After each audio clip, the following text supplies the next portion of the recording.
اے دنیا کے انسانوں، اصل زندگی تو آخرت ہے۔ دنیا اصل نہیں ہے، آج ہے کل نہیں ہے۔ کتنے ہیں جن کا کفن بازار میں پہنچ چکا ہے، انہیں پتہ بھی نہیں ہے۔ مرنے والے بوڑھے نہیں جوان بھی ہیں، بیمار نہیں تندرست بھی ہیں، غریب نہیں امیر بھی ہیں، فارغ نہیں مصروف لوگ بھی مرتے ہیں۔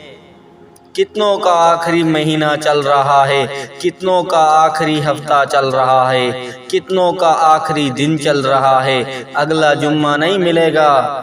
ہر اذان بہت ساروں کی آخری اذان ہوتی ہے۔ ایک صحابی نے عرض کیا، یا رسول اللہ مجھے نصیحت فرمائیں۔ آپ نے فرمایا، نماز پڑھو تو یہ سمجھ کر کہ یہ میری آخری نماز ہے، آخر مر جانا ہے۔ وَمَا الْحَيَاةُ الدُّنْيَا إِلَّا مَتَاعُ الْغُرُورِ۔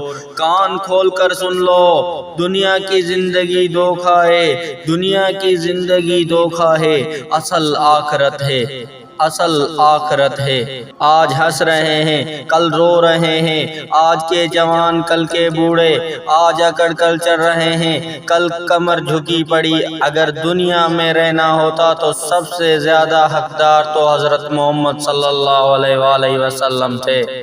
اللہ کے نبی بھی گئے، صحابہ بھی گئے، اولیاء بھی گئے، ہم سب نے جانا ہے، رہنا نہیں ہے۔ بڑے بڑے حکمران چلے گئے، ہم نے بھی جانا ہے۔